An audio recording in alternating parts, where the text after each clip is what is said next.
بسم الله الرحمن الرحيم. أولا بغيت نرحب بكم لهذا الجمع ديالنا من بعد المجلس ديال البنك المغربي اللي اجتمع هذا الصباح، وثانيا اللي لبيتيو الدعوة، ورابعا لأن تنشوف على أنه السيدات ممثلات بواحد الصفة ملموسة، وهذا تيتلج الصدر ياك اكتساح. أنا بعدا فرحان له، أنا على كل ما هناك فرحان له. إذا إلا سمحتيو لي، كيف دابا تعودنا منذ هذه 2 أو 3 المرات أنه غادي نعمل لكم عرض اللي يمكن لكم تتبعوه بصفة مباشرة، ومن بعد بطبيعة الحال غادي ناخذوا الأسئلة ونتجهوا للأسئلة ديال الأخوات والإخوان المتواجدين معنا هنا. Donc, au niveau de la réunion du Conseil de Banque Maghreb, qui est la première réunion de l'année 2017, donc c'est le premier trimestre, et bien sûr en tenant compte de la prévision de l'inflation à moyen terme et à la lumière des évolutions récentes et des projections à moyen terme des conditions macroéconomiques, le Conseil a estimé que le niveau actuel du taux est approprié et il a décidé de le maintenir à 2,25. إذن هذا هو القرار اليوم اللي اتخذ المجلس ديال البنك، على أنه السعر المديري ديالو يبقى 2.25%. علاش؟ هادو هما التحاليل اللي غادي نمشيو لها. أولا لأن l'inflation devrait rester modérée à des niveaux à moyen terme et sa composante sous-jacente devrait s'inscrire dans une tendance à la hausse. 2016, l'inflation a été à 1,6%. C'est exactement ce que nous avons prévu en tant que Banque Maghreb. Si vous vous rappelez, la réunion ديالنا الأخيرة ديال ديسمبر قلنا احنا التخمينات ديالنا غادي توصل ل 1.6%، إذن هو 1.6%، وهو نفس الرقم ديال 2015. في 2015 le niveau de l'inflation était également à 1,6%. Donc elle devrait décélérer à 1,1 en 2017 من 1.6 ل 1.1%، لأن le choc, la dissipation des chocs au niveau des prix des denrées à prix volatile va s'estomper, il y aura une dissipation, et avant d'augmenter à 1,7 en 2018. Donc vous voyez que sur la période 2016, 2017, 2018, nous restons inférieurs à 2% et près de 1%. Donc, c'est-à-dire que nous sommes à 1,6 en 2015, 1,6 en 2016, 1,1 en 2017 à cause de la dissipation des chocs des prix alimentaires, des produits alimentaires à prix volatile, avant de reprendre à 1,7 en 2018. La composante sous-jacente, elle, va être dans une tendance haussière. Elle était à 0,8, comme vous le voyez, en 2016. Elle va passer à 1,2, 1,5 et 1,9. Donc là aussi, vers le moyen terme, les 2 années, comme vous vous rappelez toujours, notre raisonnement au titre monétaire s'inscrit dans le cadre des 2 années, elle va se rapprocher de la cible des 2%, donc à 1,9%. Bien, donc ça, ce sont les décisions à partir de l'analyse de l'inflation à moyen terme, des composantes de l'inflation à moyen terme. Maintenant, au niveau de l'analyse de l'environnement, on va passer l'analyse de l'environnement international et puis on verra l'analyse de l'environnement national. L'environnement international, en 2016, l'économie mondiale aura connu une croissance de 3,1%, soit le niveau le plus faible depuis 2009. Et à moyen terme, elle devrait s'améliorer et tirer essentiellement par les économies avancées.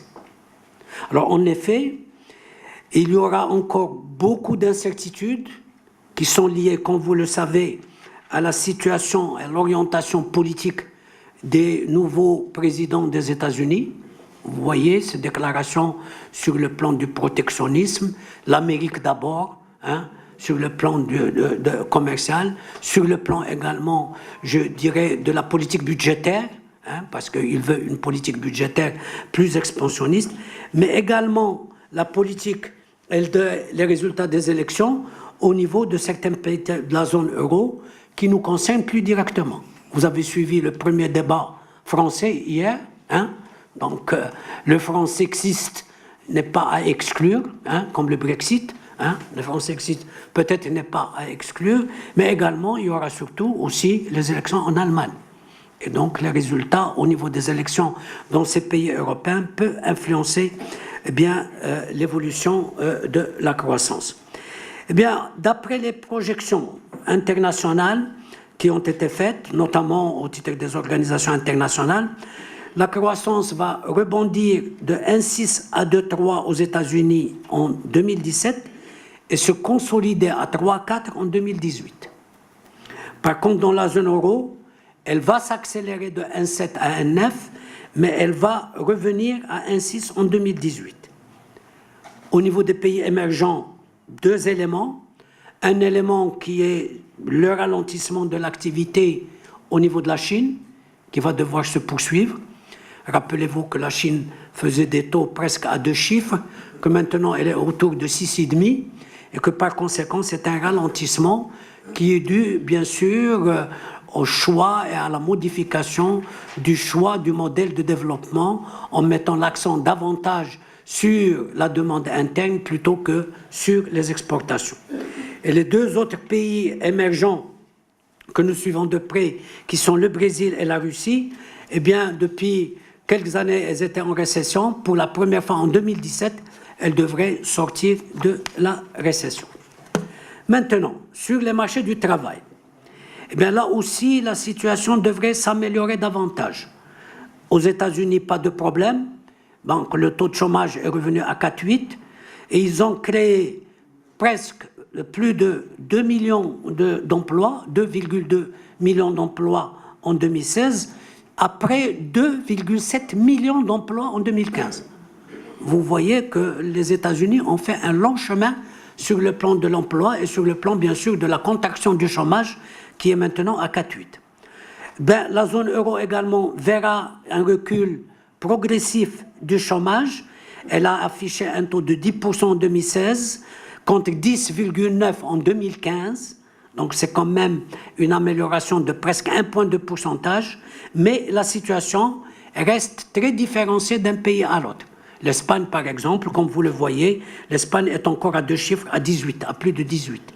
Comme vous le voyez sur le tableau en face de vous, le meilleur résultat, bien sûr, est au niveau de l'Allemagne, qui est à moins de 4%. La France reste encore pratiquement à la moyenne de l'Europe. Elle est pratiquement à 9,9%, donc presque à 10% qui est la moyenne de l'Europe, de la zone euro. À moyen terme, eh bien, le chômage va se stabiliser à 4,8 aux États-Unis et dans la zone euro, il reviendrait à 9,8 avant de se stabiliser à ce chiffre en 2018. Donc vous voyez que les États-Unis pratiquement arrivent au niveau du chômage de ce qu'on appelle le chômage incompressible et l'Europe, elle, reste encore dans un niveau, elle améliore ses performances, mais elle reste encore presque autour de 10% à 9,8% au niveau du chômage. Alors pour les matières premières qui nous intéressent de façon plus directe, eh bien, nous avons bénéficié en 2015 d'un prix du baril invraisemblable, $35, mais en hausse graduelle en 2016, mais avec un rebond en novembre 2016 suite à l'accord sur l'accord de production qu'il y a eu entre les pays de l'OPEP et la Russie en particulier, et le cours moyen est ressorti en 2016 à 43 barils. à 43 dollars le baril. À moyen terme, d'après les prévisions des organisations internationales, les cours devraient se stabiliser à 54,6 dollars le baril en 2017 et 55,3 barils en 2018. Là aussi, vous avez vu qu'il y a pas mal d'impondérables. Vous avez vu que tout dernièrement, il a baissé en deçà de 52 dollars parce qu'il y a eu la reprise de la production des schistes américains d'un côté et aussi l'augmentation des stocks de pétrole au niveau mondial. Donc là aussi, vous voyez que la situation reste, disons, incertaine. Alors pour les phosphates et dérivés qui nous concernent plus directement, eh bien, il y a des surplus de capacité de production et surtout, ce qu'il faut remarquer, c'est qu'il y a eu sur les produits alimentaires, il n'y a pas encore une reprise du niveau des prix des denrées alimentaires. Donc, les prix des phosphates, bien, ont pâti de ce deux facteurs. D'un côté, eh bien, les prix internationaux des produits alimentaires n'ont pas augmenté. De l'autre côté, eh bien, il y a, sur les capacités, il y a un surplus de production de capacité. Vous avez vu que sur les prix, eh bien, nous allons rester pour le brut autour de 112 dollars le baril, 345 dollars pour le DAP et 291 dollars le TSP. Et là aussi, ça ne doit pas se modifier sur le moyen terme. À moins, bien sûr, que sur le plan des prix des denrées alimentaires, eh bien, il y ait un rebond assez important. Et là, nous avons vu, comme nous l'avons discuté à plusieurs reprises autour de cette table, il y a une certaine corrélation entre les prix des denrées alimentaires et les prix des phosphates. Alors maintenant, passons à l'inflation. Bien sûr, l'inflation, elle reste faible dans la zone euro et modérée aux États-Unis. Mais elle va devoir augmenter sensiblement en 2017 et s'accélérer dans la zone euro. Vous voyez, dans la zone euro, elle passe de 0,2 en 2016 à 1,6 en 2017. Et là, c'est la dissipation de l'effet de la baisse des prix de l'énergie et du pétrole. Et en 2018, elle restera à 1,7. Aux États-Unis, elle va devoir dépasser 2,7 en 2017 et revenir à 2,2 en 2018. D'ailleurs, tous ces éléments-là vont devoir influencer de façon importante les décisions qui ont été prises au niveau des banques centrales que nous allons voir maintenant tout de suite. Alors, toutes se sont réunies très récemment. La BCE, le 9 mars, elle a décidé de maintenir inchangé son taux directeur à 0%. Et elle prévoit que ces taux resteront à leur niveau actuel ou même plus bas sur une période prolongée et même au-delà de son programme d'achat d'actifs, qu'elle a prorogé jusqu'à décembre 2017. Donc vous voyez qu'elle continue à affirmer sa volonté d'une politique monétaire accommodante. Alors que maintenant, il y a certaines voix qui s'expriment en disant, eh bien, l'inflation, on n'est plus dans la situation de déflation ou de désinflation que connaît l'Europe. On était à une situation d'inflation très faible en 2015, mais nous remontons tout de suite à 1,6 et 1,7 qui se rapprochent progressivement de la cible de 2% qui est la cible envisagée par la BCE. On se dit, est-ce qu'il est encore normal qu'elle continue dans sa politique accommodante? Mais là, il faut bien dire que la BCE voit aussi de l'autre côté le problème de la croissance. Et vous avez vu qu'au niveau de la croissance, ce n'est qu'une croissance modérée qui est envisagée au niveau de l'Europe. Alors la Fed, sa réunion du 15 mars, et évidemment, elle a remonté le taux des fonds fédéraux d'un quart de point entre 0,75 et 1%, alors qu'ils étaient entre 0,50 et 0,75. Donc elle passe de 0,75 à 1%. Et elle a indiqué qu'elle continuera sa politique accommodante pour soutenir l'amélioration à la fois sur le marché du travail et un retour de l'inflation à 2%. Donc, comme vous le savez, elle a un double objectif. Elle a un objectif de soutien à la croissance et à l'emploi. Et de l'autre côté, elle a bien sûr un objectif de stabilité des prix. Et elle a rappelé, c'est ça ce qui est essentiel, que le timing et l'ampleur des futurs ajustements de cette fourchette dépendront de son évaluation des conditions économiques effectives et attendues. Et il ajoute qu'elle s'attend à ce que ces conditions évoluent d'une manière qui ne justifie que des hausses graduelles de taux. Vous voyez que là, c'est presque une réponse à l'attaque, je dirais, du président des États-Unis, qui a estimé que cette politique trop accommodante de la Fed était négative, néfaste, qu'elle constitue des bulles. Ils ont répondu en disant qu'ils avaient des missions, ils remplissent ces missions, ils ont augmenté, bien sûr, la fourchette, et ils continueront d'évaluer à eux-mêmes les conditions économiques futures et attendues pour pouvoir prendre la décision nécessaire en matière de politique monétaire. La Banque d'Angleterre a maintenu son taux directeur inchangé à 0,25 et il a dit que le gouvernement continuera ses achats d'obligations du gouvernement et des entreprises financières non britanniques. Là, il n'y a pas, je dirais, de surprise. Au contraire, eux s'attendent à ce que, d'un côté, à court terme, les conséquences du Brexit n'ont pas été aussi négatives qu'on le prévoyait, parce que la croissance a continué à s'affirmer au niveau de l'Angleterre, mais que plus se rapproche la date de sortie de l'Angleterre de l'Europe, bien sûr, les conséquences à la fois sur la croissance et à la fois sur la valeur de la livre sterling et sur le problème, bien sûr, des équilibres, bien, va devoir se poser. Et par conséquent, elle prend à l'avance bien une position, je dirais, prudente de laisser inchangé son taux directeur. Eh bien, maintenant, si nous passons au plan national. Donc, nous avons vu l'environnement international. Eh bien, maintenant, passons au niveau de l'environnement national. Eh bien, là aussi, rappelez-vous que nous avons une croissance qui a fortement ralenti en 2016. Et que, eh bien, malheureusement, on est retombé, si vous vous rappelez bien, sur la première hypothèse de Banque El Maghreb. Nous étions les premiers à dire on serait à 1,2. 1,2. Nous sommes à 1,1. Hein, après un taux de 4,5 en 2015. Et cela, évidemment, est dû à la contraction au niveau de la campagne agricole. Nous avons fait une campagne agricole de 35 millions de quintaux.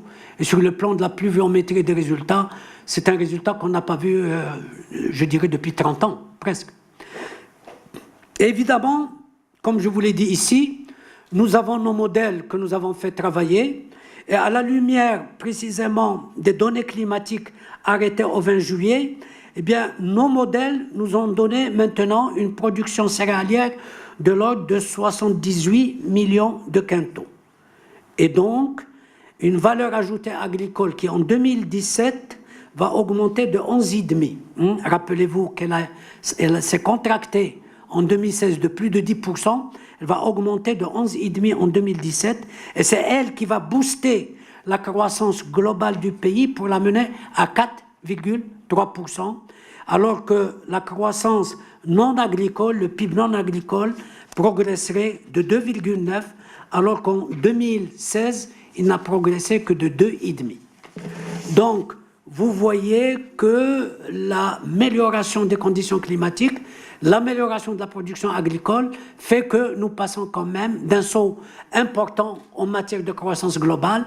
Donc nous passons de 1,1, qui a été le chiffre que nous avons enregistré en 2016, à 4,3, et aussi une amélioration, parce que cette amélioration du secteur agricole impacte le non-agricole positivement, mais également cette amélioration de la demande qui est exprimée de l'extérieur vers le Maroc va influer également positivement sur le secteur non agricole au Maroc, puisque nous allons voir une augmentation du non agricole qui va être assez intéressante et qui va passer le PIB non agricole va passer pratiquement à 2,9%. Et ça va continuer, donc nos projections à moyen terme, c'est-à-dire en 2018, nous allons avoir une projection de la croissance nationale à 3,8%, mais surtout ce qui est intéressant, c'est les activités non agricoles qui continueront de s'améliorer pour atteindre 3,9%. Et contrairement à nos prévisions de décembre, nous voyons que le non agricole maintenant commence à progresser, selon nos projections actuelles, de façon intéressante. Donc nous étions à 2,5 en 2016, nous passons à 3,4 en 2017 et nous passons à 3,9, presque 4% en 2018. C'est le tableau que vous avez en face de vous. Malheureusement, la situation n'est pas aussi brillante sur le marché du travail. Eh bien, pourquoi? Bien parce que 2016 a vu une perte nette d'emplois de 37 000 emplois. 119 000 au niveau de l'agriculture, plus 36 000 dans les services, plus 36 000 dans le BTP et plus 8 000 dans l'industrie et l'artisanat. Mais en même temps, vous voyez ce qui est important, c'est la baisse du taux d'activité. Regardez, il a baissé d'1 point entre 2015 et 2016. Taux d'activité, on était à 47,4, vous le voyez en face de vous, et il est passé à 46,4. Ça veut dire qu'il y a des gens qui ne s'inscrivent plus sur le marché du travail. Et le taux de chômage a baissé, qui est un peu la conséquence aussi de la baisse du taux d'activité, mais surtout, ce qui est le chiffre, je dirais, négatif, c'est le chômage des jeunes. Entre 15 et 24 ans, eh bien, c'est une progression continue, 38 en 2014, 39 en 2015, mais surtout 2 points de plus. En 2016, nous sommes à 41%. Vous voyez les chiffres en face de vous, c'est 41 au niveau des jeunes entre 15 et 24 ans. Alors, au niveau des comptes extérieurs, nous avons toujours des chiffres positifs, mais moins positifs que ce que nous vous avons donné en décembre. Rappelez-vous qu'en décembre, on avait prévu un déficit du compte extérieur de 8, nous terminons l'année avec un déficit du compte courant de 4,2 contre 2,2 en 2015. Mais là aussi, il y a plusieurs éléments qui l'ont expliqué. D'abord, les importations qui ont augmenté de façon sensible, de 9,5%, et à cause des achats des biens d'équipement. C'est important, c'est un élément qui est quand même positif. Les exportations qui ont ralenti à cause de la contraction des exportations, en particulier des phosphates et dérivés. Les recettes voyages, transferts MRE ont progressé de 3-4% à la même cadence.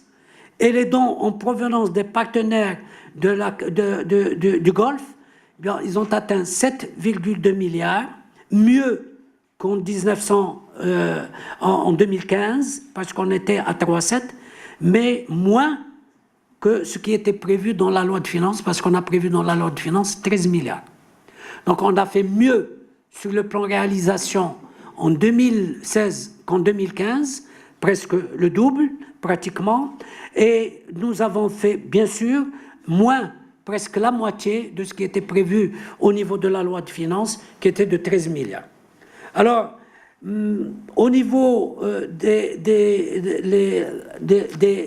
ces résultats nous ont amenés à moyen terme à avoir les hypothèses suivantes qui nous font que le déficit du compte courant va devoir s'améliorer, comme vous le voyez sur le tableau en bas, puisque nous passons de 4,2 négatif, moins 4,2, à moins 3,3 en 2017 et moins 3,5 en 2018. Et nos prévisions tablent sur les hypothèses suivantes, qui sont importantes à mon avis à rappeler. Comme on l'a dit, 8 milliards de dirhams de concours des pays du Golfe, comme en 2017, 2018, parce que c'est de l'ordre de ce qui a été fait en 2016, on a 17,2 milliards.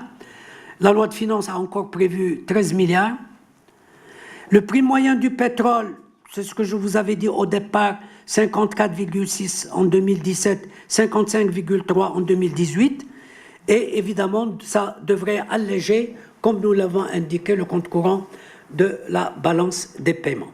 Eh bien, nous continuerons à avoir en chiffres une amélioration des réserves extérieures sur le plan des chiffres, mais en mois d'importation, c'est moins que ce que nous avons annoncé en décembre, parce que nous assurerons les 6 mois, 17 jours d'importation et services en 2017 et 6 mois et 20 jours en 2018.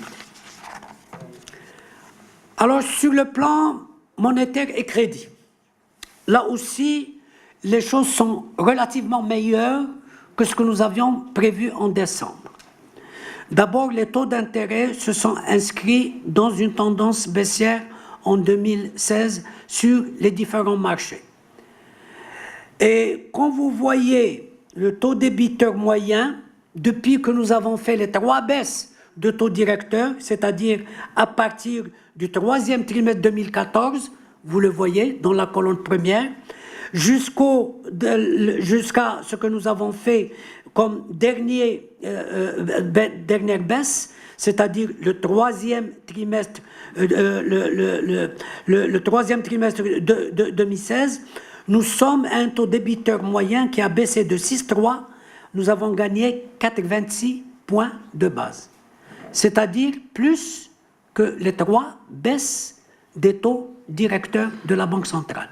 Nous avons fait 3 baisses de 0,25, donc c'est 0,75. Nous sommes à une baisse de 86 points de base. Mais ce qui est intéressant à remarquer, c'est que toutes les composantes baissent. Mais surtout, c'est au niveau des crédits à l'équipement où la baisse est la plus importante.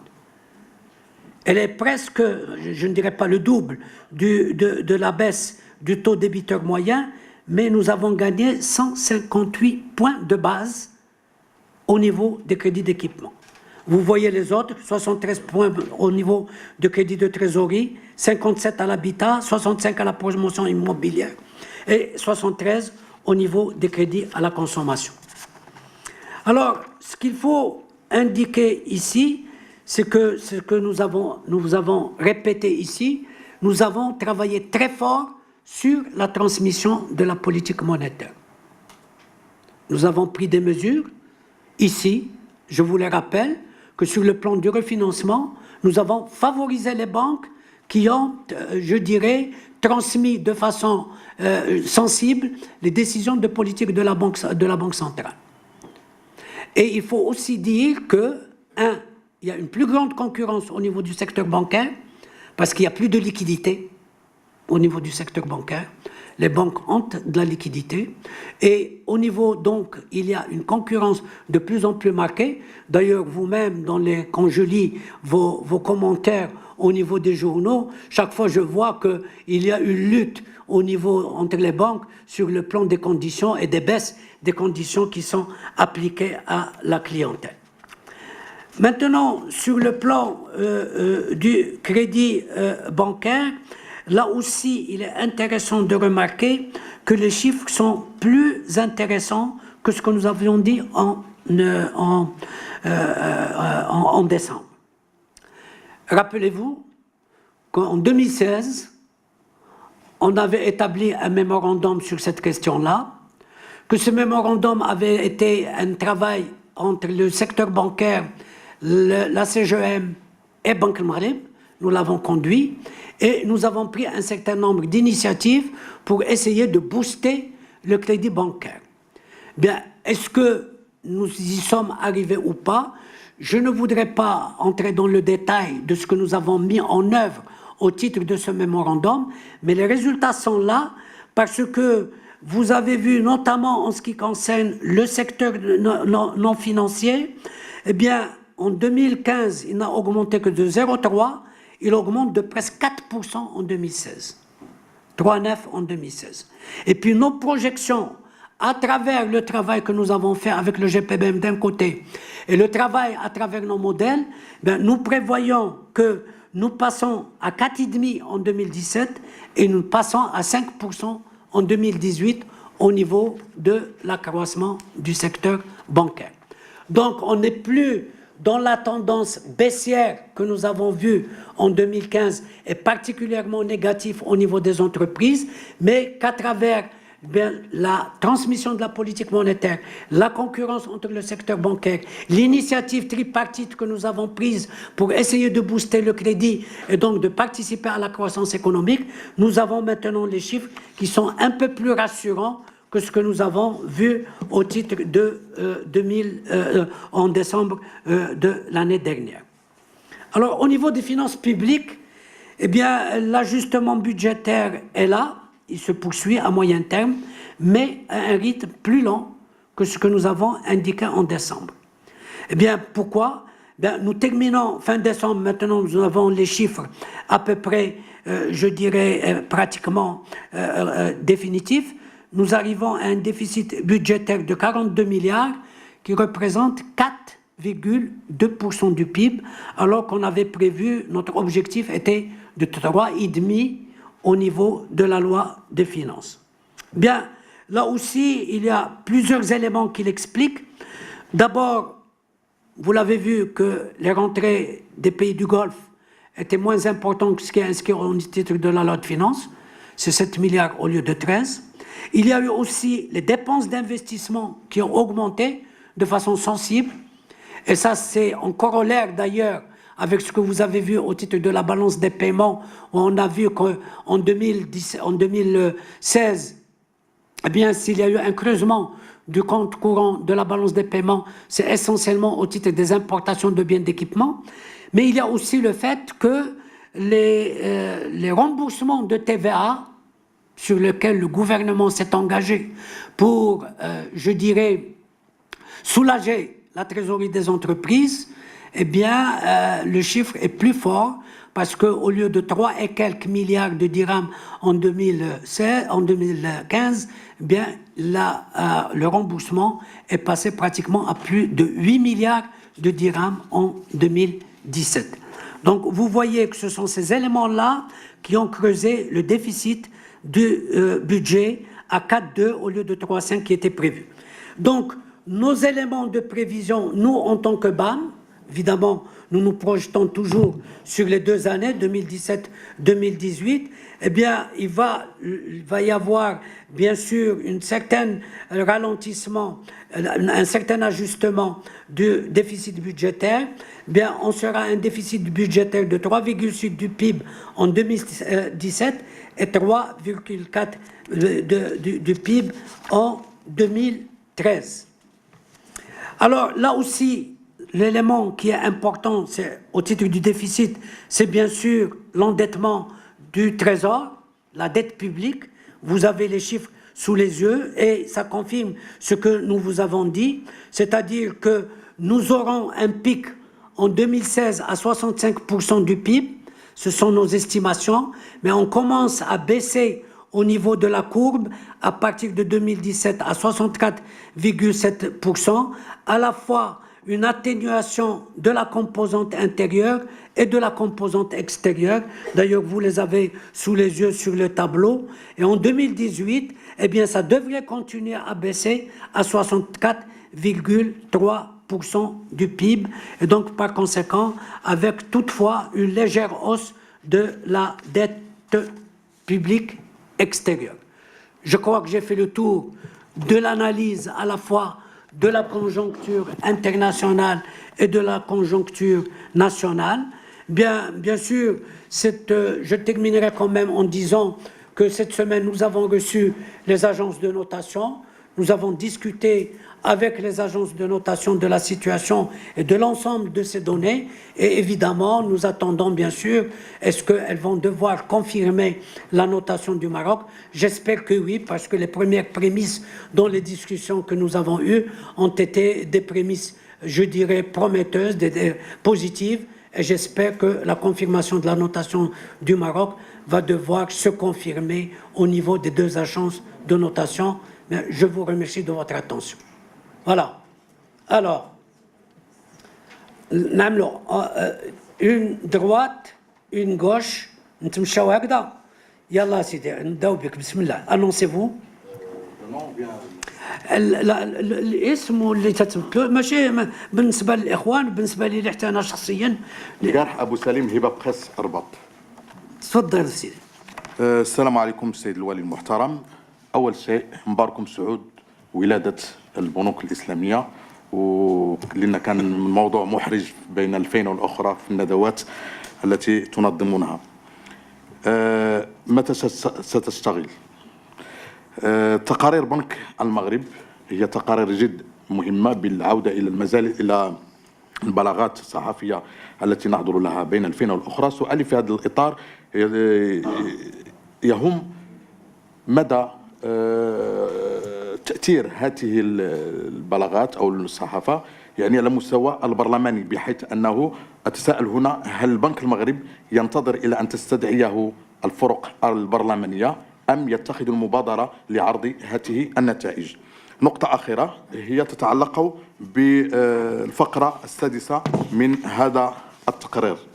الفقرة السادسة من البلاغ تتحدث عن توقعات تتعلق بارتفاع التضخم في البلدان المتقدمة بما في ذلك تكهنات سنة 2018.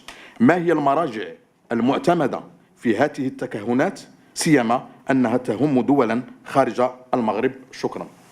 شو سيدي، أولا بالنسبة للبنوك التشاركية حنا تنقولوا المؤمن إذا عاهد وفى، يكون فينا الحمد لله.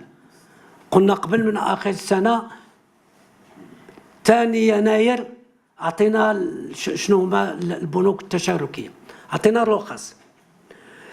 فوقاش غادي تبدا هذا مشكل تيهمهم هما، نفسر لك علاش. اولا حنا لما تيوضعوا لنا لما تنعطيو الرخصه لابد تقدموا لنا بالملفات ديالهم القانونيه، تشكيل الشركه، شكون هما اللي ماشي السوق الى اخره.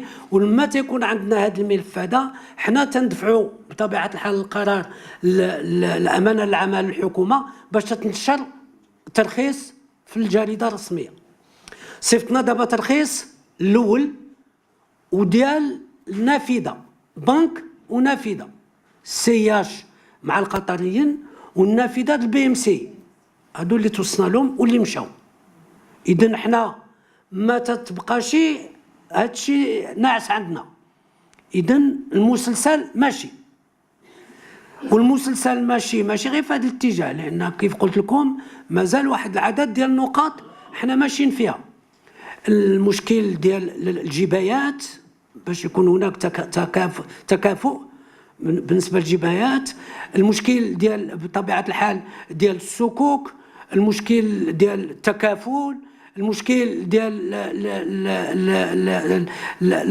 التعاقد او العقد اللي غادي يكون ما بين الزبناء والبنوك باش تنسهروا عليه، باش اللي غادي يقول اللي غادي كل شيء غادي يكتب نفس الشيء ويفهم نفس الشيء. اذا هادشي كله راه حنا ماشيين فيه. اذا الاشياء ما منتهياش، ولكن كيف قلت وتنأكد على ان تنحاولوا ما امكن على انه الشروط باش العمل ديال هذه البنوك تمشي في واحد الاتجاه اللي هو رزين اللي متزن اللي هو متكامل، حنا ماشيين فيه باش ماشي نكملوا. النقطه ديالك بالنسبه للبنك المغرب وهذا التقرير ديالنا وبطبيعه الحال التعامل ديالنا مع البرلمان. لا تنساش على انه اولا القانون ديالنا القانون التاسيسي ديال البنك تيقول على انه التقرير تيقدموا والي بنك المغرب لجلاله الملك، ولكن في القانون الجديد اللي احنا بصدده واللي هو فطور يدخل في المسلسل ديال التصديق عليه، اذا خصو يمشي للحكومه والبرلمان من بعد الى اخره. حنا قررنا على انه الفرق البرلمانيه او اللجان البرلمانيه المختصه تيمكن لها تطلب تسمع ولي بنك المغرب الى اخره، وبدون ما يكون هذا الشيء. انا مشيت للبرلمان السنه اللي مضات التقائيا، طلبوا مني اجا سيدي، مشينا تذاكرنا، كان طويل داك الصباح، مشاو تغدينا وتفاهمنا بكل وضوح كيف تنعملوا والاستقلاليه ديالنا بالنسبه للسياسه وبالنسبه للاحزاب السياسيه كله تذكرنا فيه الى اخره. اذا الى منين يتاسوا ويكونوا واجدين حنا موجودين، مرحبا اهلا وسهلا باش نتذاكروا معاهم، كيف تنتذاكروا معكم نتذاكروا معاهم، بالعكس ما عندنا اي حرج في هذا الميدان هذا. التوقعات اللي قلتي لي بالنسبه للبلدان الخارجيه، هو كاين مؤسسات اللي هي تقوم بهذا الشيء، مثلا لا زون اورو، لا زون اورو ديال الاورو، البنك المركزي الاوروبي هو اللي تعطي هذه الاتجاهات، وتناخذوا كذلك اللجنه لا كوميسيون اوروبيان، اللجنه الاوروبيه حتى هي تعطي تخمينات. فعندنا المراجع اللي تنرجعوا لها، وزياده على هذا الشيء كان المنظمات الدوليه، صندوق النقد الدولي والبنك الدولي والاو سي دي او. ارى الا كان من هذا الشيء، ارى ما عندك المراجع موجوده، ما كاين عندنا تيتنا من هذا الميدان ما فيه لا هذه ولا هذه. تفضل. لا الاخت قناة الحرة الأمريكية. هناك السيد الولي حديث ميكرو. الآن من المواضيع الطاغية الآن في الساحة الاقتصادية، هناك حديث وجدل حول موضوع تحرير صرف الدرهم المغربي المرتقب، وحديث أن هذه العملية ستتم على مراحل. نريد منكم سيد الولي أن تشرحوا لنا باختصار شديد ما هي هذه المراحل ولماذا على مراحل. السؤال الثاني هو ما هي الانعكاسات الإيجابية المحتملة لقرار تحرير سعر صرف الدرهم على الاقتصاد المغرب، وكيف تردون على من يقول بأن التجربة يستشهد بالصعوبات التي تعرفها التجربة المصرية حين حررت مصر سعر صرف الجنيه؟ يعني هناك تخوفات من أن يكون مصير قرار المغرب ربما مشابها لمصير قرارات أخرى ربما فشلت أو كان لها تأثير مباشر وسلبي على الطاقة الشرائية للمواطنين محدودي الدخل والطبقة المتوسطة. شكرا. لا، احنا كنا سباقين، لان عملنا جمع مع الاخوان والاخوات اللي تيمثلوا الصحافه والتلفازه. فوقاش عملنا اجتماع 13 و 14 فبراير، فرنسي وعربي، وجاو الاخوان 50 ديال الاخوان جاو، وانا كنت مرتاح بكل امانه. كان الجواب ديال الاخوان في هذا الشكل هذا، ان جاو 50 ديال الجرائديين من جميع الاصناف وفرقاء لا عربي ولا فرنسي، واعطيناهم ملف على هذه النقطه هذه. هذا التحرير او الانتقال، هو ماشي التحرير ديال، هو انتقال من السعر اللي هو قار اللي هو مارين. اولا احنا اللي تنقولوا، قريت في الجرائد هادشي لزموه لكم صندوق النقد الدولي وانتم تخضعوا القرارات ديال صندوق النقد الدولي الى اخره. اولا انا عده مرات تنقول لكم اودي هادشي راه ماشي مطابق للحقيقه. نفسر لك علاش. اولا شنو هو التحليل الموضوعي اللي جعلنا ننتقلوا او ننتقلوا من سعر الصرف القار للمارين؟ اولا لان هناك دابا تقلبات عالميه اللي هي اكثر شده واكثر فترات من السابق. علاش؟ لان التقلبات قبل كانت تجي من الاقتصاد الحقيقي، ليكونومي ريال، كانت على برودكسيون على ماتير بروميير. دابا تجي من لاسفير فينانسيير الماليه، وهاد لا سفير فينانسيير اكثر فولاتيليتي وتقلبات من اللي ما هو عليه. لو شوك بو سو برودوير. انت تشوف، نعطيك مثال. الرئيس الامريكي شو بدا يقول؟ قال انا غادي نعمل بروتكسيونيزم. مزيان. امريكا هي الاولى، امريكا هي الاولى في جميع الاشياء. امريكا هي الاولى اللي يخدموا الامريكان هما الولاء، هو الولاء الى اخره. مزيان. هذا ملي تتقول انت لو بروتكسيونيزم راه تدخل في واحد الحرب، لان الا كل واحد غادي يعمل هذا البروتكسيونيزم معناه على انه غادي تستعمل العمله ديالك او القيمه الخارجيه ديال العمله ديالك برمي من الاسلحه. الصين غادي تستعملها، اوروبا تستعملها، امريكا باش ندخلوا في واحد لاكير سكون ابيل لاكير دي موني.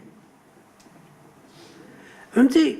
معناه تقلبات يمكن تجيب بسرعه، تتوقع اشياء سياسيه. immédiatement la sphère financière réagit. البريكسيت انت شو وقع؟ اوروبا انت تشوف دابا الانتخابات السياسيه في دول immédiatement اما تطلعوا اما les chocs deviennent de plus en plus fréquents et la situation devient de plus en plus volatile. مزيان. النظام الصرف اللي قديم شنو هو؟ كومون اون اجوستي با لي فوليوم. اللي جا تيشري عندي العمله تنعطيها له، بقيت نعطي حتى في الثمانينات وقفنا، ما بقى عندنا شيء. اش عملنا؟ دزنا اعاده الجدوله ديال المديونيه الخارجيه من جهه، وعملنا البرنامج التقويمي مع الصندوق النقد الدولي باش نسترجعوا الامكانات ديالنا من ناحيه العمله الخارجيه. وهذا الشيء طال، عرفتي شحال طال علي نقول لك 20 عام. هذا النظام كان يمكن في واحد الوقت، ولكن مع التقلبات اللي احنا بصددها ما بقاش ملائم، لان نابسورب با لي شوك. دوزيامون الانفتاح ديال المغرب. دابا انت تشوف الانفتاح 56 اتفاقيه ديال التجاره الحره مضاها المغرب.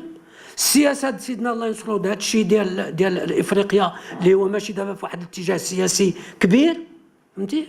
ديفيرسيفيكاسيون دي بارتنير، على انه هو احنا دابا انتم شفتوا الصين البارح، روسيا، امريكا اللاتينيه. فهمتي؟ بغينا نعملوا الدار البيضاء كقطب مالي. هادشي كله من المعطيات اللي جعلتنا على انه حنا كمغاربه تنخموا واش السعر اللي كان قار مناسب لهاد التحولات او غير او ما بقاش مناسب لهاد التحولات، او خصنا نمشيو واحد الاتجاه اخر اللي هو هذا الاتجاه اللي هو حنا بصدد. مزيان.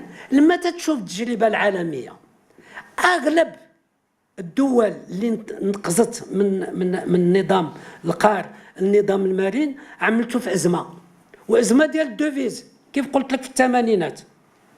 خذهم كلهم مصر، الارجنتين، المكسيك، تركي، كلهم. حنا ما بغيناش ندوزو في واحد الوقت اللي تكون عندنا ازمه. حنا وخرنا هذا الشيء، راه بدينا نفكروا فيه من 2010. اول دراسه معمقه بدينا فيها في هذا البنك في 2010. لما تنسمع الاخوان تيقولوا الصندوق النقد الدولي الله ودي سيدي، الا حنا ما عندنا عقل، ما عندنا ميزه، ما عندنا اطور، ما عندنا نشوفوا كيف التحليل ديال الوضع الخارجي والداخلي، شنو يناسب المغرب، شنو يمكن يساير الاتجاه السياسي ديال المغرب والاختيارات السياسيه ديال المغرب. لا، حنا ما عندنا اطور، ما عندنا دماغ، ما عندنا كيف نفكروا. حشو ما يبقى يتقال هذا الشيء. من 2010 اول دراسه، احنا الان في 2017. الله، انا الصندوق النقد الدولي شنو هو؟ جا وحاها عليا في 2016 وقال لي عملها في 2017 وانت نسبقت. لا ابدا. وخصكم تكونوا فخورين بالاطور ديالكم في هذا الميدان هذا بكل امانه، لان الدراسه انا طلبت من الصندوق النقد الدولي واكبنا، لانه هو شاف جميع تجارب في العالم باسره، واكبنا فتره في الدراسه وفي جميع نواحي الدراسه، ما هي تقنيه، ما هي كوميونيكاسيون، ما هي الى اخره. شوف بالله الى النهار اللي غادي نتفارق معاهم منين فضينا الدراسه قال لي شوف كنا سعداء نتناقشوا معكم لان عندكم التهيئ اللي كان والاطور اللي كانت جعل انه العمل اولا سهل علينا وثانيا حنا مطمئنين للمستقبل اللي نتوما كيف غادي تخدموا فيه. ما تقولكش هادشي باش تكتبوا، ما تقولك شنو هو تنبيه للناس على انه هادشي ماشي جا قال لك صندوق الدوله عمل اش عمل. ثم لاش حنا عملناها دابا؟ عملناها لان الشروط المسبقه باش نمروا حتى هي شي بشي بدات تتصاوب. بدينا حنا في 2010 لان الازمه بدات في 2007 2008 حتى بدا الرصيد ديال العمله ديالنا الخارجيه يتعوض، حتى بدا عجز الميزانيه ديالنا بدا يتعوض، حتى الوضعيه ديال البنوك زادت تمتنت بالنسبه لنا. عاد قلنا بسم الله الشروط دابا متوفره، وعلى انه لا المناخ الخارجي ولا الداخلي تيجعل على انه المغرب يمشي في هذا الاتجاه هذا. عاد قلنا بسم الله. وعلاش تدريجيا؟ لان كل ساعه غادي نوقفوا باش نشوفوا واش هاد الشروط المسبقه متوفره او غير متوفره. ولاش بدينا معكم حنايا في 13 14 فبراير وجاو ال 50 ديال الاخوان ومديناهم؟ لان عارفين على انه ناس غادي تبدا تقول بحال مصر. الله ودي سيدي عندك تجبدوني، لان راه قالوا لي خرجوا في مصر ان المعارضه المصريه خرجت لهم كلمات يقولوا المغرب ماشي هو مصر والشروط ديال المغرب ماشي كل واحد يعمل التحليل ديالو. انا ما عندي حتى مشكل مع مصر فهمتي، ولكن الحمد لله عندنا استقرار سياسي، ما عندنا السيكوريتي الحمد لله، عندنا لي بريروكي سور لو بلان ماكرو ايكونوميك بداو يتواجدوا. ولكن رغم ذلك لما تنقول لك التقلبات هادشي ما تيمنعش انه التتبع وعلى انه يكون هادشي تدريجي، لان التتبع لازم يكون، لان الا بدا شي انزلاق خصني نقول ها انزلاق بدا، راه هادشي غادي يصعب الماموريه. ثم انه خدينا جميع الفئات، بدينا بالاخوان انتم، بدينا مع لي زوبيراتور ايكونوميك الفعالين الاقتصاديين كلهم. سي جي ام عندنا اجتماع مع لي شومبر دو كوميرس اي داندستري، مع المؤسسات ديال الدوله، مع الدوله نفسها. الدوله عندها دي تكستيريور، عندها ان بوزيسيون اكستيريور الى اخره، مع الدوله نفسها كله تنهيئه طرف بطرف.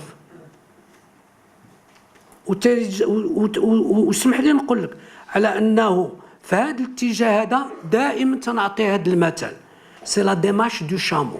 تتعرف لا ديمارش دو شامو؟ تينزل رجل وحتى تيحس بها ماذا عاد تينزل الرجل الاخرى. هذه هي لا ديمارش دو شامو. لذا لما تنسمع البنك المدير قال لك، لا استفدت انا من التقنيه ديال صندوق النقد الدولي وتقولها بكل صراحه. ولكن لما تقول لي على انه العمل اللي ياتي والاطول اللي عندكم، هو قال لي بدا من بدايه انتم مهيئين، بدا ببدايه 2017. قلت له لا ما نبداش ببدايه 2017، لان مازال حس على انه الفعالين الاقتصاديين مازال ما مهيئينش. لذا احنا اون اتون l'instruction générale de l'échange de l'office d'échange, les régimes, la couverture du risque de change. هادو اشياء اللي هي تتكمل الهرم باش يمكننا نتمشاو في واحد الاتجاه اللي هو معين. وتبدا تقول لي لا مثل لي بهاد الدوله ولا هاد اودي لا، كل واحد عنده وضعيته. ولكن نزيد نقول لك باش نكون صريح، لا حسابك وهادشي راه قلناه للمجلس اليوم، لا حسابك على انه انا دزت من اللي هو هذا اللي هو مارين على انه اسيورونس توريسك. راه ماشي اسيورونس توريسك، راه كلشي سي ان لوفيي كي بو ابويي فالابلومون لي ريفورم، ولكن خصك تبقى ساهر على التوازنات ديالك وتبقى ساهر على الاصلاحات ديالك باش يمكن لي انا نلعب الدور ديالي ونساعدك بهذا الريجيم باش ندوز لافاز الثانيه وندوز لافاز الثالثه الى اخره. هذا هو المعنى ديال مشينا نترجاكم فضيو لي من هذا الصندوق النقد الدولي اللي عند راسي تيقول لهم ما يقوليش الى اخره. فضيو منها، انا فسرت لك ها هما قبالتي الى ما يمكنليش لساني يجعل الكذب يتهنى. ما كانش الا كانت صح الا خطات نقول لك خطات. فهمتي؟ لذا تنقول لكم هادشي هذه الحقيقه. ثم على انه لي بريروكي سيكونوا لي بريروكي. ثالثا على انه الاتجاه السياسي والاقتصادي والمالي ديال المغرب ماشي في هذا الاتجاه، الاخر ما غادي يبقاش. شتا نجاوب الناس اللي تقول هذا غادي يقيس القدره الشرائيه ديال المواطنين ما تعرفتش شنو كذا وكذا. الله ودي شوف الثمانينات اللي بقينا في النظام الاخر لين وصلنا. لذا خص الواحد يوزن فين غادي يمشي، كيف غادي يمشي وكيف غادي يعمل. هذا هو اللي احنا ماشيين في هذا الاتجاه. لا انا ما جا عندك تفضل. Est-ce que le retard pris pour la formation du gouvernement aura une... Le retard pris pour la formation du gouvernement, est-ce que ça va avoir un impact sur la croissance? Ma deuxième question, c'est par rapport au délai de paiement. Officiellement, des mesures sont prises pour fluidifier un peu les procédures, mais les entreprises se plaignent toujours. Quel est votre constat et votre analyse de la situation? Est-ce que la Banque centrale est satisfaite de l'évolution du crédit à l'investissement? On a un taux le taux il est de 2,25. Et quelle est la situation des incidents de paiement des ménages et des entreprises? نسيت ماشي سياسي انا ماشي قلت لي الامباكت ديال شوف نقول il est très difficile. واش انايا في لي بروجيكسيون اللي عطيتكم قلت لك دخلت في الموديل واش الحكومه تصاوبت ما تصاوبش، ما تيدخليش الموديل هذه النقطه هذه ياك. هذا هو الموديل ما تيدخليش هذه القضيه هذه، ما دخلاش واحد. كون un retard dans le lancement des marchés publics, bien évidemment, vous l'avez vous-même écrit, je n'ai pas besoin de vous le dire ni de l'analyser, ça va un peu de soi. Tout retard dans la mise en place des programmes d'investissement peut impacter, tout retard dans les paiements de l'État peut impacter. Il a akhiré. هادشي معروف فهمتي. Donc, plus tôt on le fera, mieux ça vaudra. Ça va de soi. Même pour moi, je vous ai dit que pour les réformes que nous sommes en train de mener au titre du régime de change ou au titre du ciblage d'inflation, bien sûr que je vais parler au gouvernement, informer le gouvernement, informer le Parlement, discuter avec le Parlement, ça va de soi. Mais je leur parlerai quand ils seront formés. Ça va de soi. Mais je ne peux pas attendre. Donc j'ai commencé par les opérateurs, j'ai commencé par la presse, j'ai commencé par le gouvernement, j'ai commencé par les entreprises publiques, j'ai commencé par le régulateur, les régulateurs au titre des assurances, le régulateur au titre du marché des capitaux. Je vais voir les chambres de commerce et d'industrie. Nous allons voir les bureaux de change. Donc tous ceux qui peuvent être touchés par la réforme, nous sommes en train de les voir. Et puis surtout, nous sommes en train de finaliser une charte de la communication et dans la charte de communication également, bien presque une question-réponse au niveau de ce que peuvent être les problèmes qui peuvent se poser au niveau du régime de change et Alors maintenant, vous me parlez un petit peu de la situation des banques, etc. Je vous rappelle, comme dans l'introduction, quand j'ai parlé des crédits bancaires, je vous ai dit que nous avons été en 2015, quand on a vu les crédits aux entreprises afficher un taux négatif, c'est-à-dire une baisse, nous avons tout de suite réagi. On n'a jamais vu ça de mémoire, de longue période, au niveau du comportement du crédit au Maroc. C'est venu début 2016, nous avons fait l'accord tripartite, nous avons lancé les discussions avec les différents partenaires, nous avons fait le mémorandum, nous l'avons expédié au gouvernement et nous avons commencé à mettre en place ce qu'il faut mettre en place. Bien. Ce qui nous regarde, nous, en tant que banque centrale et en tant que banque, bien sûr, nous le suivons. Deux éléments importants. Nous avons demandé aux banques, de communiquer la notation interne de leurs clients à la clientèle. Vous avez suivi qu'il y a des banques qui ont fait des tournées régionales pour expliciter un petit peu ça. Ma prochaine réunion on met vraisemblablement, ou en juin, en tout cas avant le Ramadan, Inch'Allah, mais le secteur bancaire, je vais m'assurer est-ce que tous ont réagi positivement à ce qu'on leur a demandé.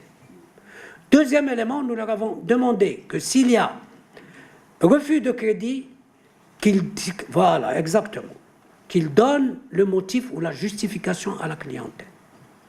3, nous avons demandé à ce que nous mettons en place des comités régionaux, tripartites, qui puissent se réunir et qui puissent être de proximité avec la clientèle, d'abord pour lui donner des éléments d'information et ensuite remonter un petit peu la préoccupation des opérateurs économiques à ce niveau-là. Eh bien, ces comités commencent à se mettre en place.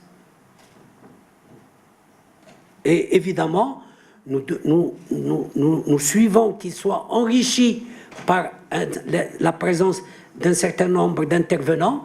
Par exemple, les CRI n'ont pas encore rejoint, nous demandons à ce que les CRI rejoignent, de façon à ce qu'il y ait une véritable animation de place à ce niveau-là. Et j'espère, c'est un petit peu ça.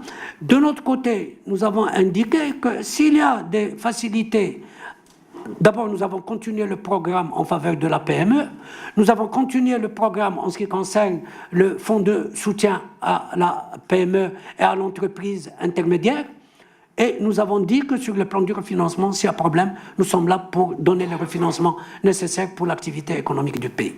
Bien sûr. Alors, en ce qui concerne le gouvernement, c'est un autre problème. Un autre problème, bon, le gouvernement, il y a eu les élections et il y a eu la situation que nous connaissons. Donc là aussi, nous restons à la disposition du gouvernement pour rediscuter de l'ensemble des points que nous avons évoqués. Rappelez-vous qu'on avait dit, les banques, nous pouvons les inciter à ce qu'ils participent au financement de l'agriculture, à ce qu'ils participent au financement de ce qui est investissement territorial ou action territoriale, etc., etc., etc. Tout le mémorandum que nous avons appliqué. Mais déjà, les chiffres que je vous ai dit, nous sommes passés quand même de 0,3 comme augmentation en 2015 à 3,9, presque 4. Nous prévoyons 4,5, nous prévoyons 5 en 2018. Je pense que quand même, je dirais, la mauvaise passe, je l'espère, hein, je touche du bois, que la mauvaise passe est derrière nous, que nous avons maintenant, nous sommes engagés, je dirais, dans la pente vertueuse de reprise d'activité économique, etc. D'ailleurs, quand nous faisons nos simulations au titre les demandes de crédit, est-ce que c'est la demande de l'offre, nous avons vu maintenant que la demande reprend. Alors qu'avant, la demande était plus ou moins atone, et donc ça, c'est un élément encore positif. Je serais mieux à même de voir les choses plus claires avec le recul qu'on prendra et la réunion que nous terons avec le GPBM en mai pour avoir plus d'éléments et avoir le recul pour voir les chiffres. Est-ce que les chiffres se confirment ou ne se confirment pas, ou ils se confirment mieux encore que ce que nous avons prévu. À gauche, تفضل سيدي. وقال انا ما جيك نرجع اليمين ونرجع اليسار. تفضل سيدي. Les incidents de paiement. Ah oui. Écoutez, vous ne me parlez pas des délais de paiement. je pensais que c'était les délais, pas les incidents de paiement. C'est les délais de paiement. Non, ce que je vous ai dit, au niveau des délais de paiement, nous avons mené une action au niveau de la Banque centrale. D'ailleurs, nous avons invité même une Banque centrale du Portugal qui avait vu les mêmes problèmes et à qui nous avons demandé quelle est un petit peu l'expérience. C'est un sujet que nous avons continué à approfondir. On ne peut pas le saisir parce que nous n'avons pas toutes les données pour le saisir dans sa globalité. Mais je pense, que le fait de l'accélération de la TVA et des paiements TVA, vous avez vu que le gouvernement a pris cet engagement et que les chiffres se sont raffermis. 3 milliards, nous sommes passés à plus de 8 milliards. C'est déjà un élément positif. Mais à mon sens, il est nécessaire qu'on reprenne le problème dans sa globalité, si on peut le prendre. On a un échantillon de combien? 60 000 60 000 entreprises. Nous avons pris un échantillon de 60 000 entreprises pour essayer de voir au niveau de ces entreprises, à l'âge 60 000, parce que nous avons les données fiables sur le plan comptable. Nous avons les données fiables. Le reste, nous n'avons pas malheureusement les données fiables. Et donc, nous avons dit, bien, au lieu d'attendre de prendre le problème dans toute sa globalité, voyons cet échantillon et à travers cet échantillon qui a au moins une comptabilité fiable, regardons de plus près un petit peu les délais de paiement. Maintenant, vous avez les chiffres que sort le rapport des établissements de crédit. Fania, Madame Zawi. Nous voyons un peu aussi le problème des délais de paiement. Bien sûr qu'il s'aggrave, mais c'est un élément sur lequel il faut revenir de façon plus globale, trouver la méthodologie d'approche, qui doit à qui. Parce que souvent, on met en branle simplement le secteur public, c'est-à-dire gouvernement et entreprise publique vis-à-vis du secteur privé, mais il y a aussi le privé entre lui, il y a aussi le public entre lui, il y a aussi les relations. Et ça, il faut avoir toutes les données, reconstituer un petit peu la fiabilité des données. À ce moment-là, on peut en tirer les conclusions et voir quelles solutions on a. Mais on n'a pas abandonné le problème. Nous n'avons pas abandonné le problème. Là, les incidents de paiement. Qui en souffrance. Ah, les clients sont en souffrance. Ah oui.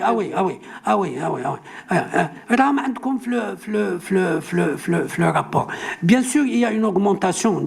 Nous sommes à 7,6. Bien sûr, les agences de notation ne se sont pas offusquées de ce chiffre-là.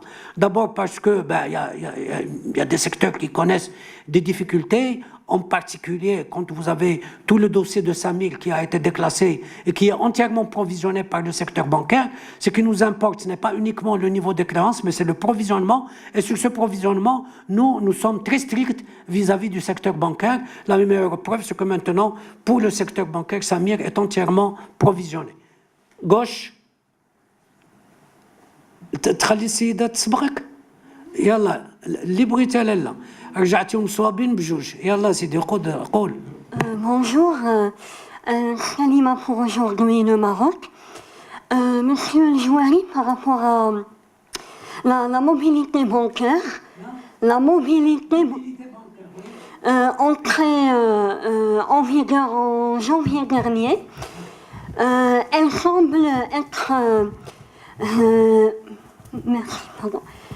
elle semble être timidement mise en œuvre par les banques. Alors, est-ce que vous, en tant que Banque Al Maghrib, vous avez prévu des mesures pour inciter les banques à mieux communiquer par rapport à cette mobilité? Je vous remercie. Vous savez que nous avons bataillé, je dirais bien bataillé, au niveau de Banque Al Maghrib pour mettre en place cette mobilité. Hein? Les banques étaient réticentes, mais c'est le début. Hein? C'est le début. Et croyez-moi que là aussi, sur le plan de nos contrôles que nous effectuons, sur le plan des réunions que je vais tenir avec les présidents, c'est un des points sur lesquels je vais revenir. Et ce n'est pas le seul point. Rappelez-vous qu'il y avait un deuxième point qui était là aussi au niveau de la réclamation de la clientèle, qui était les fermetures, les clôtures de comptes, les incidents de clôture de comptes. Et là aussi, nous avons mis en place, avec une directive de ma part, au secteur bancaire pour mettre en place des cellules de traitement de la réclamation de la clientèle et de répondre dans des délais. Là aussi, c'est des choses qui se mettent difficilement en place, pas dans le sens où le souhaite la Banque centrale. Donc là aussi, ce sont des choses sur lesquelles nous allons revenir. Un troisième point sur lequel nous allons revenir, c'est le dégagement des cautions par le secteur bancaire. Souvent, les gens terminent leur crédit, remboursent, ont des difficultés de récupérer leur caution. Là aussi, ce sont des points sur lesquels nous allons revenir au niveau du secteur bancaire pour les travailler. Donc, mobilité, clôture de compte et tout ce qui est relatif à le dégagement des cautions, ce sont des points sur lesquels nous sommes vigilants, nous sommes conscients, mais nous allons les poursuivre de façon à arriver au résultat escompté vis-à-vis du secteur bancaire. La droite. عبد الحق بالشقر أخبار اليوم. لدي 3 أسئلة. السؤال الأول فيما يتعلق بسعر البترول، يلاحظ بأنه يعني مستقر يعني خلال هذه السنوات الأخيرة حتى 2016-2017، ولكن هناك تساؤلات حول مدى هذا الانعكاس ديال السعر في السوق الداخلي فيما يتعلق بالمواطنين القدرة الشرائية. هل تعتبرون بأن السعر ينعكس حقيقة بشكل حقيقي على في محطات البنزين يعني بالنسبة لاستهلاك المواطنين، أم أن هناك مشكل على هذا المستوى، خاصة أن أجهزة المراقبة حتى هي معطلة من جهة المنافسة والحكومة؟ سؤال ثاني ما يتعلق ب لاحظتم بأن بالنسبة للفلاحة كتفقد أكبر عدد من مناصب التشغيل، تقريبا 119,000 منصب شغل. ما هو السبب هذا التراجع الكبير، ولماذا مشكل التشغيل دائما مطروح رغم أن الاستثمارات العمومية يعني كبيرة جدا؟ لماذا لا تنعكس بشكل واضح في مجال التشغيل؟ وهل هناك مشكل ما يتعلق بقطاع الفلاحة في مخطط المغرب الأخضر؟ سؤالي الأخير يتعلق بتدبير داخلي للبنك المغرب. يعني لا شك أنكم تتبعتم قضية التحقيق في شركة سويسرية التي تم الحديث على أنها تمنح رشاوى سويسرية. نعم سويسرية، لا قلت سويسرية.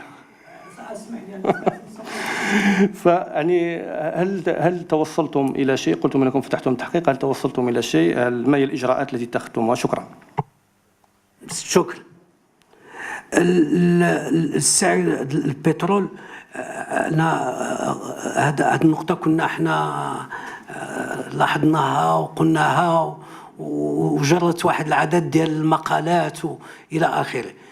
الناس كانت تتقول لي واش كان هناك واحد النوع ديال اتفاق ما بين لي ديستريبيوتور الموزعين او لا. قلت له هذا ماشي شغالين. كاين الوزارات وصيه، كاين الوزارات اللي هي معنيه، كاين المجلس ديال التنافس المنافسه، كاين هذا هو شغالو. كل واحد تاع شغالو. احنا اللي تنقولوا على انه لما واش تنشوفوا واش لو سيستيم داندكساسيون تيلعب او ما تيلعبش، او تيلعب نهائيا او ما تيلعبش نهائيا. هذا هو. اذا هذا سهل، هذا كاين اللي يمكن له يحسب هذا ويشوف ويقرر وياخذ اللي غادي ياخذ.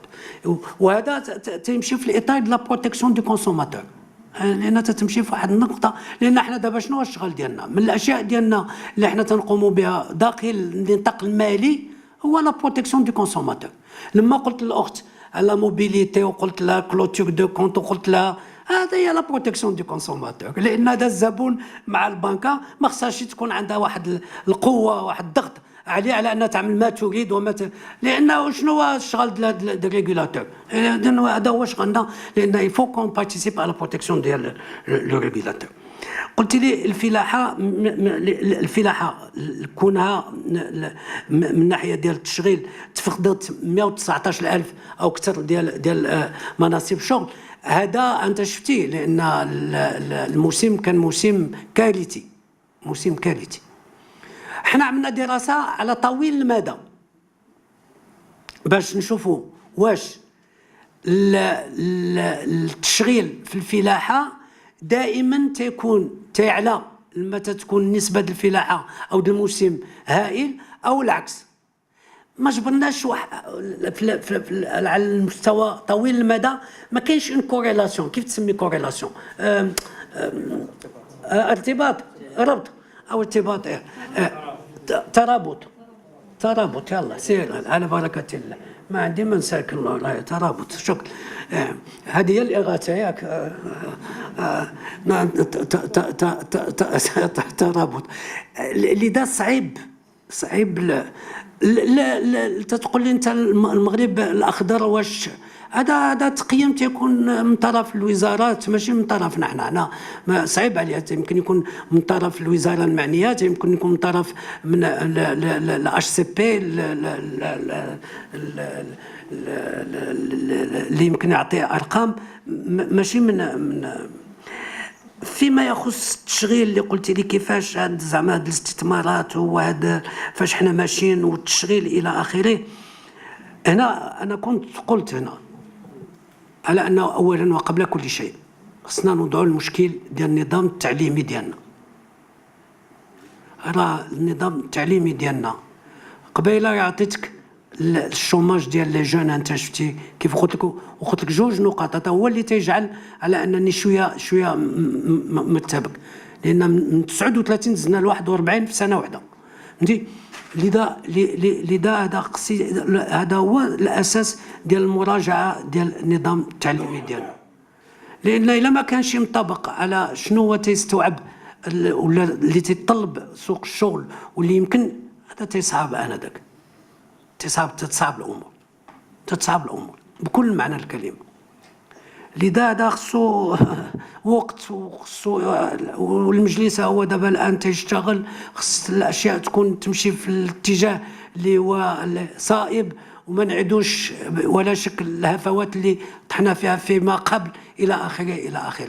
ونردو كذلك الاعتبار التكوين المهني فهمتي، خص يرجع له واحد الاعتبار اساسي بالنسبه للتكوين المهني الى اخره فهمتي. وهذا المشكل لاش تنطرحوه للتشغيل، لان دابا مع هاد لي زينوفاسيون تكنولوجيك ومع هاد النيميريك ومع هاد لا ديجيتاليزاسيون اللي حنا تنشوفوها، راه التشغيل غادي يرجع صعب بواحد الشكل لا يمكن ان يتصور، ماشي غير عندنا في الدول الراقيه. دابا ما كاينش شي نهار اللي تيدوز وما تجبر شي سيمينار على هذه النقطه او اجتماع او سيمبوزيوم او على هذه النقطه هذه. دابا والقطاع البنكي انا طلبت منهم لجنه خاصه اللي يمكن تنكب على هذا الميدان هذا، لان العلاقات غادي تتغير بشكل لا يمكن ان يتصور. الزبون ما غادي يبقاش يمشي لاجونس ديالو، ما غادي يبقاش عنده كونتاكت مع شخص او كذا الى اخره.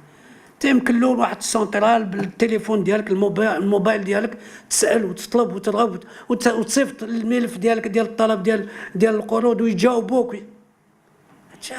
دابا وهذا الشيء خصنا ننتهيو له، وهذا هو اللي شنو هو ليكيليبر. لان الا ما تبعتي شي تطور تكنولوجي غادي يمشي عليك الركب. الا تبعتيه 100% عندك المشكل ديال مناصب الشغل والطرف والتغيير في التكوين، لان غادي التكوين غادي يمشي في شكل اخر. انت تشوف دابا شوفي تدخل للدار شوفي وليداتك واللي قدامك واللي هذا الدري صغير عامين 3 سنين جالس يلعب بهذاك الشيء احسن مني انا تنشوف دابا باش توكل ولدها جالسه تضرب له داك الشيء قدامه تيشوف فيه وتاكل. Nous sommes dans le cadre d'une transition qui est une transition dont on ne mesure pas toutes les implications ولا سيما بالنسبه للتشغيل. زيد على هذا على انه المغرب عنده واحد الفتره انتقاليه اللي هي بوزيتيف، لان نو سوم اون ترانزيسيون ديموغرافيك. لو ما بقيناش في الترانزيسيون ديموغرافيك نعم الله كي غادي تكون الحاله. لذا هادشي كله مرتبط بالنظام ديالنا، مرتبط بإعادة النظر بهاد لا ريفوليسيون تكنولوجيك نيميريك اللي حنا غادي نعيشوها واللي تبدينا نعيشوها، او كاين القطاعات اللي غادي تكون سباقه منها القطاع البنكي والمالي فهمتي، كله خصو إعادة النظر فيه. الآن انت تشوف حتى من ناحيه التشغيل بدا شوف لان حتى حنا دابا لاش قلت لك لا ترانزيسيون جيمو لا ترانزيسيون ديموغرافيك. هذا باش ترجع ان بيي كي ني بلو جون. الا خديتي اليابان، الا خديتي اوروبا، الا خديتي المانيا، شنو ما عندهم دابا التشغيل؟ شنو هو لاسيستونس او بيرسون اجي اللي غادي يعاون هذا واللي غادي يضرب الشوكه لهذا واللي غادي ينوس هذا واللي غادي يعبي هذا واللي غادي يقبض في هذا تشغيل اخر. دابا حنا مازال ما وصلنا لهاد الحريره هذه، ولكن راه الاشياء تتطور في واحد الشكل لا يمكن ان تتصور. لذا هذا الشيء خصو في الاطار ديال البرنامج الحكومي اللي غادي يجي، هذا خصو يكون شابيتر اللي غادي يدخل في لا ديجيتاسيون والنيميريك ولا ريفوليسيون نيميريك واش ماشي نعملوا فيها وكيف ماشي ننظموا راسنا من ناحيه التعليميه ومن ناحيه التشغيل الى اخره. سير حديت ولا حرج و سي با سامبل. دابا المشكل دابا هو بكل امانه ماشي سهل. لما تنقول انا الحكومه تحسبه انا غير جو جيت لابا، لا راه ماشي سهل. ماشي سهل، لان تعمل شنو التوازن اللي غادي يمكن لك تعمل؟ دابا البنكات ما بقاش تعمل انت لوبيراسيون، تطلع الحساب السنترال ديالهم انفورماتيك، تعمل لي زوبيراسيون الكونتابيليتي، وتدوز لهذا وتجي الحساب ديالك تخرجوا التالي دار تصيفط لك رولوفي وانتهى وقضى. غدا ما تشوفش حتى البيور قبالتك اللي غادي تنزل عنده الفلوس، ماشي يكون كيشي ماشي تنزلهم تبرك، ماشي هذا ماشي خارج لك ورقه يعطيك الريسو ديالك وتمشي الى اخره وانت ماشي. On peut pas imaginer ce que devient. عرفتي اش قال لي ممثل ديال فيرست سيتي بانك كنت استقبلته؟ قال لي nous avons lancé un appel d'offres y compris les start-up ديالهم. قولوا لنا في هاد التحويلات اللي حنا بصددها شنو هما التغييرات اللي خصنا نقوموا بها حنا، لا في لا بروسيدور ولا في التفكير ديالنا ولا باش نواكبوا هذا المستقبل اللي ماجي. 200 قال لي اخترنا فيهم 10 واخترنا فيهم 200 بروبوزيسيون، بدينا في التطبيق ديال لي بروبوزيسيون. قال لي هادشي هادي 5 سنين. واش الناس خدامه مع الستارت اب، خدامه مع باش يعطيوها، شنو هما لي شوا في لي بروسيدور كيفاش يعمل، وبدا هو تيخمم كيفاش يعمل التطبيق. معضله بكل امانه، معضله وماشي سهل الحل. زعما نجيو لذا تنقول لكم انا اللي تيجي الحكومه ما عملتها، الحكومه ما تشخيل بابا بابا بابا سي تري كومبليكي. ولكن لا، وجد النظام ديالك التعليمي واسسو وعوضو كذا ويكون موافق ويواكب وكذا الى اخره، عقلها وتوكل. نعقلوها بعدا ونتوكلوا من بعد. يلا شكون اللي مازال؟ شنو سيدي؟ وي كابير. وي اسمح لي وتنشكرك على السؤال. اسمح لي. كابير سميتها كابير، هذه تتبيع العتاد به تنخرجوا الورق وتنعرفوهم، وهذه من معروفه في العالم لان تتبيع العالم باسره. وعملنا معها صفقات ماشي صفقه. حنا تبضنا منين سمعنا الأخبار من جريده المانيا، لان عندنا سيرفيس دو كومونيكاسيون تيتبع الأخبار. طلع لي الأخبار تيقول لي اش قالوا. اش عملنا؟ كتبناهم ايميدياتمون. الشركه نفسها قال لهم ودي حنا تنتعاملوا عندنا ومازال عندنا معكم صفقات، الله يجازيكم بخير، بغينا نزوركم في اسرع وقت ممكن باش نتذكروا في هذا الميدان هذا، في هذه النقط هذه. لا جواب. عندنا الكره، نعاود ايميل جديد، رساله وايميل ثاني، رساله كذا كذا وتنأكدوا كذا كذا الى اخره. لا جواب. J'ai déposé plainte tout de suite au niveau du procureur général de la Cour d'appel. وطلبت على أنه dans le cadre, je crois on n'a pas de convention juridique مع سويسرا, mais je demandais dans le cadre de la coopération juridique أنه يساعدوني pour avoir les éléments d'information. وطلبت من محامي cabinet international qui est en relation avec le bâtonnier suisse à Genève, de voir de quelle manière je peux obtenir l'information le plus vite possible. إتنا لا معاهدة ولا ما نتهاونوا ولا ما نتهاودوا. لابد نعرفوا شنو وعلاش وكيف إلى آخره. ولكن en même temps عندنا النظر حنا داخليا في المسطره ديال لي مارشي اللي دوزنا من 2005 حتى 2012 وكلفت بها السي ابو عزه مدير العام اللي معي نفسه باسي اون ريفو. مي لا بروسيدور est respectée لان عندنا une procédure qui est conforme au texte et même plus renforcée que les textes, mais ça ne veut rien dire. Ça ne veut rien dire. ولكن على الاقل بغينا نشوفوا واش كاين شي هفوات في المسطره او كان هناك الى اخره في المسطره. ولكن انا قلت لك بعثنا باش نتصلوا بهم وقلت لهم صيفط لكم مبعوث قانوني ومبعوث اللي هو مضات السكا، لا جواب، اعاده وذكير والو. مشينا انا ديبوزي بلانت اوبري وطلبنا المساعده القانونيه ديال وزاره العدل. ثم j'ai pris un cabinet international qui m'a appelé d'ailleurs hier matin en me disant il est en relation avec son correspondant qui est le bâtonnier de Genève. On est en train d'examiner comment pouvoir arriver à l'information auprès ou de la justice ou de la société concernée, etc. Voilà. قل لي وقف فينك انا سيدي يلا اعطي الميكرو.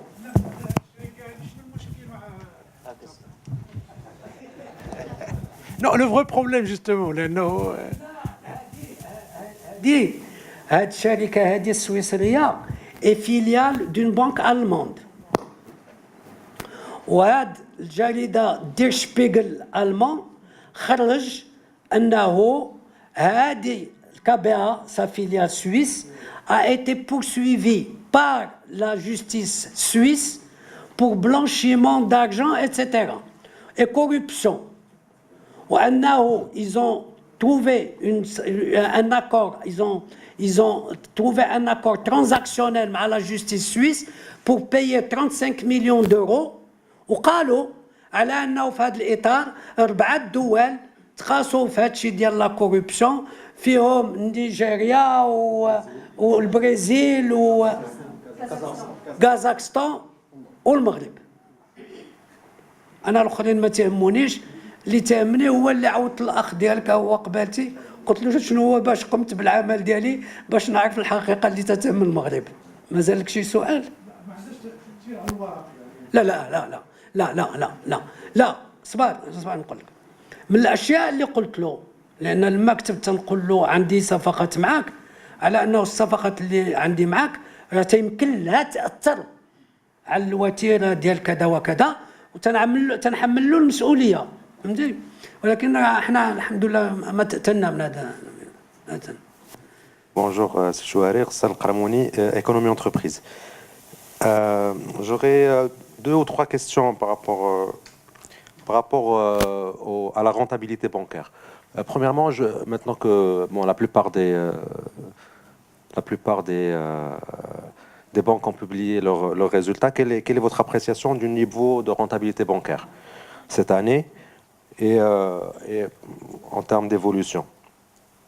Et vous avez soulevé dans votre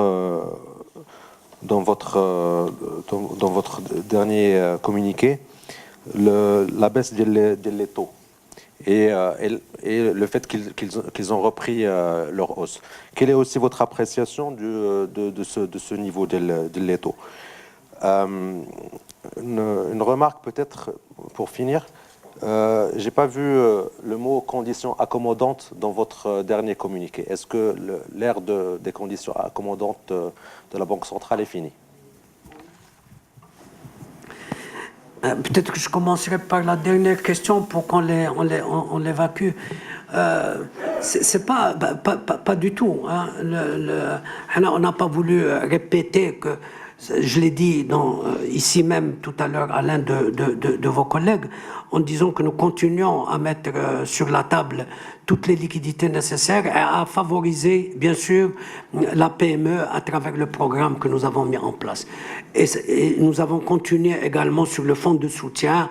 Je n'ai pas voulu revenir sur l'observatoire parce que nous sommes en train de finaliser. Nous avons choisi le directeur de l'observatoire. Nous allons d'abord, il est en train de préparer, bien sûr, la réunion, le conseil. Tout ça est dans le pipe. Bon, on aurait pu mettre accommodante, ça ne change strictement rien du tout. Non, vous pouvez être tranquille. Non, au contraire, on la suit de près et donc pas comment.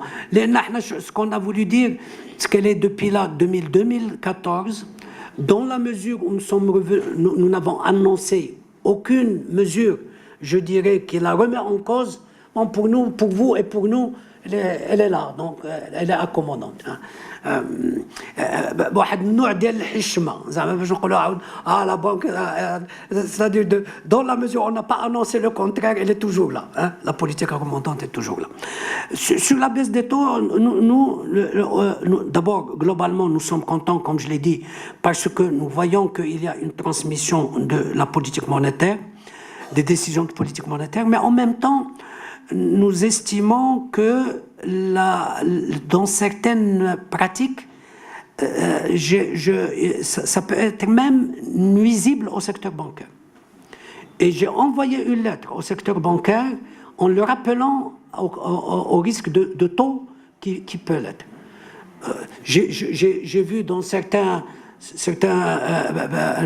journaux, dans certains quotidiens, où un établissement bancaire sur 25 ans applique un taux de 4,3 fixe. Un taux sur le plan risque de taux, c'est quelque chose qui est... Et à la demande du GPBM, eux-mêmes m'ont demandé de les rappeler à l'ordre. Parce qu'entre eux, ils commencent à sentir qu'il y a une concurrence qui peut être anarchique. Et j'ai rappelé.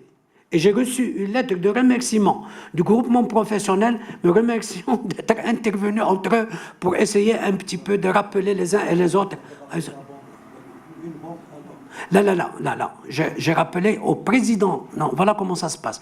J'écris au président du groupement des banques en lui demandant bien de répercuter sur ses membres la lettre du gouverneur. Mais je rends le groupement responsable, parce qu'entre eux, ils se parlent, ils peuvent se reprocher des choses, mais en disant, bon, la lettre est là, elle rappelle ceci et cela, et donc c'est un élément qui est déterminant. On peut avoir une idée sur le contenu de cette lettre ? Oui, il y a dit. On leur a dit, le contenu, on leur a dit, écoutez, vous-même, vous nous avez dit, nous-mêmes, nous avons constaté que certaines opérations, vous appliquez des taux qui, sur le plan des règles prudentielles, constituent un risque de taux et également portent atteinte, je dirais, à la solidité de la banque, à la rentabilité de la banque elle-même. Et donc, par conséquent, en leur disant, attention, c'est-à-dire que vos organes d'administration doivent être au courant. Donc, par conséquent, il ne faudrait pas faire courir de risques à vos actionnaires, hein, en essayant de faire du chiffre. Maintenant, ça, c'est sur la baisse des taux. La rentabilité bancaire, oui, il y a les banques qui ont commencé à prôner des résultats. Je n'ai pas encore de notes. Voilà, tous. Donc, on n'a pas encore la situation, mais ce que nous savons, c'est que l'Afrique participe pas mal aux résultats au niveau du secteur bancaire, hein. Déjà, en 2016, ils ont quand même 20% au niveau de 2016, vraisemblablement d'ailleurs avec une fourchette un peu plus large pour certains, mais c'est une analyse que nous ferons dès que nous recevrons les résultats au titre finaux, au titre de 2016, pour pouvoir faire une analyse un peu plus marquée. D'autres questions? Écoutez, moi je vais vous dire, je préfère que les banques gagnent de l'argent plutôt qu'elles n'en perdent. Et pas uniquement les banques. Dans toute activité, eh bien, moi je préfère que les gens gagnent de l'argent plutôt qu'ils n'en perdent. Mais ça ne veut pas dire gagner de l'argent à n'importe quel prix, hein? Pas en spéculant, ni en squeezant les règles, je dirais, légales ou réglementaires, ou même déontologiques. Il y a des règles déontologiques qu'il ne faut pas. Mais là aussi, ça renforce leur activité. Regardez le développement qu'ils sont en train de faire. Écoutez, ils ont été en Afrique occidentale et en Afrique centrale, ils se déplacent maintenant en Afrique de l'Est. Et maintenant, nous sommes à plus de 25 pays au niveau africain qui sont couverts par le système bancaire marocain. Assidi? Ça a ralenti un peu l'expansion ces derniers Là, nous avons demandé à ce qu'on ait des plans triennaux. On a demandé à ce qu'il y ait une stabilisation pour bien sécuriser les installations et que le travail se fasse dans de bonnes conditions. Mais on ne leur a pas interdit le fait aussi d'aller vers d'autres pays qui sont des pays qu'on ne couvre pas, notamment les pays de l'Afrique de l'Est et de l'Afrique australe. Maintenant, ils sont à Madagascar, Afrique australe, ils sont au niveau des pays de l'Est, donc par conséquent, ils continuent leur développement et je vous prie de croire que là aussi est un élément important, d'ailleurs la meilleure preuve en est. Nos banquiers accompagnent Sa Majesté au niveau de ses voyages parce que c'est un secteur qui participe nécessairement au rayonnement du Maroc au niveau du continent africain. Et c'est tant mieux pour nous d'ailleurs. D'autres questions? Merci. Beaucoup de bonnes choses pour vous-même, à titre personnel, professionnel. تبارك الله عليكم. أولاً في هذا اليوم اجتمع المجلس أول اجتماع ديالو 2017.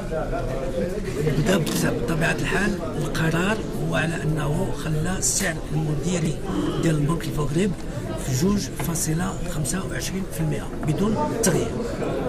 وهذا بناه على التحليل اللي عمل ديال الوضعيه الخارجيه والوضعيه الداخليه. في الوضعيه الخارجيه باش نمشيو بسرعه على انه هناك تحسن اللي هو في الاطار ديال الدول المتقدمه، ولكن فيه مخاطر اولا السياسه الامريكيه الجديده، ثم مخاطر في اوروبا على النتائج ديال الانتخابات اللي كانت في بريطانيا، ولكن كاين فرنسا، كاين المانيا الى اخره. ثم على انه من ناحيه ديال التشغيل كاين كذلك تحسين، لا سيما في امريكا. اوروبا كذلك ولكن اقل. فيما يخص التضخم كذلك بداو يمشيو في الاتجاه ديال الهدف اللي هما تيقولوا ديال 2%، لا في امريكا ولا في اوروبا. التشغيل كذلك كاين تحسين، ولكن اللي كاين بالنسبه لنا على انه بالنسبه للمواد الاساسيه اللي تتاثر بالنسبه لنا بطبيعه الحال، لان التحسن راه ترجع بصفه ايجابيه للمغرب لان الطلب الخارجي تيتحسن.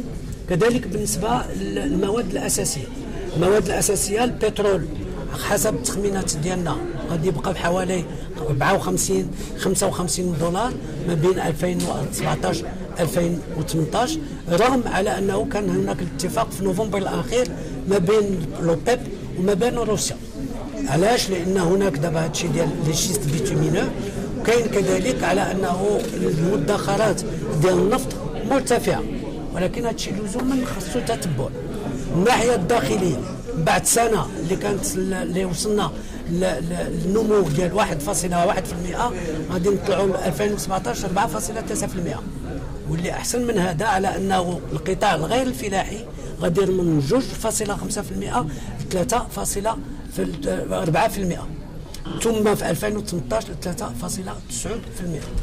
التشغيل مع غايه الاسف التشغيل ماشي في المستوى، لان هناك بصفه شموليه، لان هناك في التشغيل مناصب اللي خسرناها واحد 37,000. الاهم ديالها كان في القطاع الفلاحي ناتج على الموسم الاخير اللي كان موسم كارثي. الان بالنسبه ل 2017 بالنسبه لنا غادي يكون النتائج ديال الحساب الجاري الخارجي غادي يتحسن، لا في 2017 ولا في 2018، لان في 2016 كان هناك في 4.2%. ديسمبر كنا تنتخمنوا 2.8%، لان هادشي ناتج من جهه على انه الاستيرادات ديال المعدات اكثر من اللي كنا نفكروا فيه، ثم على انه بالنسبه للقطاع الفئه ديال الفوسفات كان اقل من داكشي اللي كنا تنعملوا فيه. والاعانات ديال الدول الخليجيه ما جاتش في المستوى اللي كنا مرتقب 13 رجعنا 7.2 ديال المليار، واللي هو على الاقل احسن من اللي كان في 2015. من 2015 كنا 3.5 ديال المليار. نتيجة على هذا على انه التحسن ديال القطاع الوضعيه ديال الحساب الجاري الخارجي غادي تنتج عليه على انه المدخرات الخارجيه ديالنا غادي تبقى فوق 6 شهور ديال المده ديال الاستيراد، 6 شهور و17 يوم في 2017 و6 شهور و20 يوم في 2018.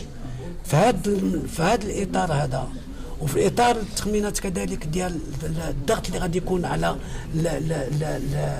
الاثمنه، على انه التضخم غادي يكون في 2016 كان 1.6%، غادي نوصلوا ل 1.1% في 2017، وغادي نوصلوا ل 1.7% في 2018.